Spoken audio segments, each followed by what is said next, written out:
Good morning, Chairwoman Klobuchar, Ranking Member Blunt, Chairman Peters, and Ranking Member Portman. Thank you for allowing me the opportunity to testify before your two committees regarding the attack on the United States Capitol that occurred January 6th.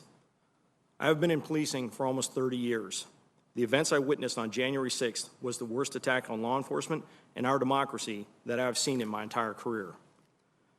I witnessed insurgents beating police officers with fists, pipes, sticks, bats, metal barricades, and flagpoles. These criminals came prepared for war. They came with their own radio system to coordinate the attack and climbing gear and other equipment to defeat the Capitol's security features. I am sickened by what I witnessed that day. Our officers fought valiantly, using batons, shields, chemical munitions, and pepperball guns to hold back the attackers. Capitol Police and responding law enforcement agencies showed tremendous restraint by not using their firearms, which would have likely led to a more chaotic situation and a possible mass casualty incident. No civilian law enforcement agency, to include the United States Capitol Police, is trained or equipped to repel an insurrection of thousands of individuals focused on breaching a building at all costs. I am extremely proud and appreciative of the Capitol Police officers, the Metropolitan Police Department, and the other law enforcement agencies that came to our assistance. A clear lack of accurate and complete intelligence across several federal agencies contributed to this event, and not poor planning by the United States Capitol Police. We rely on accurate information from our federal partners to help us develop effective security plans.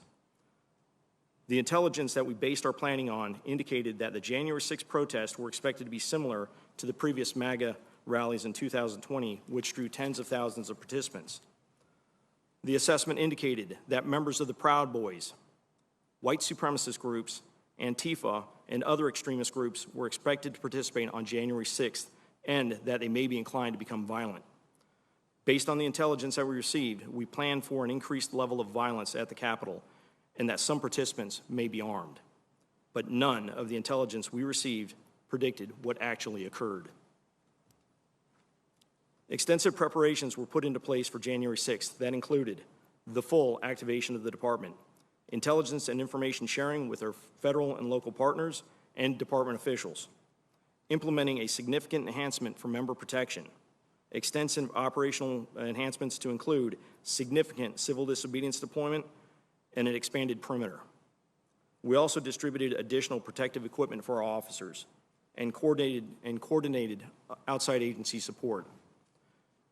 As recent as Tuesday, January 5th, during a meeting I hosted with my executive team, the Capitol Police Board, and a dozen of the top law enforcement and military officials from D.C., no entity, including the FBI, provided any new intelligence regarding January 6th. It should be also noted that the Secretary of Homeland Security did not issue an elevated or imminent alert in reference to the events at the United States Capitol on January 6th. We properly planned for a mass demonstration with possible violence. What we got was a military-style coordinated assault on my officers and a violent takeover of the Capitol building. I know that the images we saw of the officers battling for their lives and the visuals on national TV had a profound effect on the nation. The United States Capitol Police did everything we could based on the intelligence and available resources to prepare for this event. While my officers were fighting, my post was in the command center coordinating resources from numerous agencies around the National Capital Region to provide critically needed support. I was also briefing the two sergeant-at-arms and working on establishing accountability and priorities for the incoming resources. As Capitol Police and outside resources began to reestablish the security perimeter, I responded to the Capitol building to personally evaluate the situation and brief the sergeant-at-arms and leadership. I acknowledge that under the pressure of an unprecedented attack, a number of systems broke down. One of the reported issues described by officers was a lack of clear communications and directions from officials. It appears that the established incident command for the Capitol building was overwhelmed by the enormity of the situation and as officials battling insurrections as opposed to directing the response.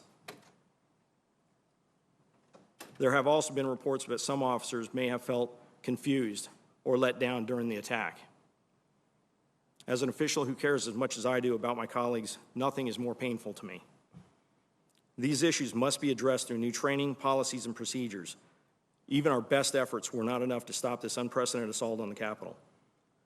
However, casting blame solely on United States Capitol Police leadership is not only misplaced, but it also minimizes what truly occurred that day.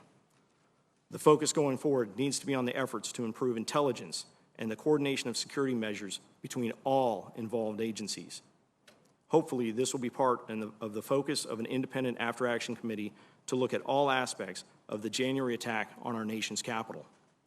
In closing, I want to again recognize the heroic efforts of the Capitol Police officers who on January 6th, outnumbered and against the odds, successfully carried out their mission to protect the members of Congress and the legislative process. I couldn't have been more proud to be part of their team and the USCP mission.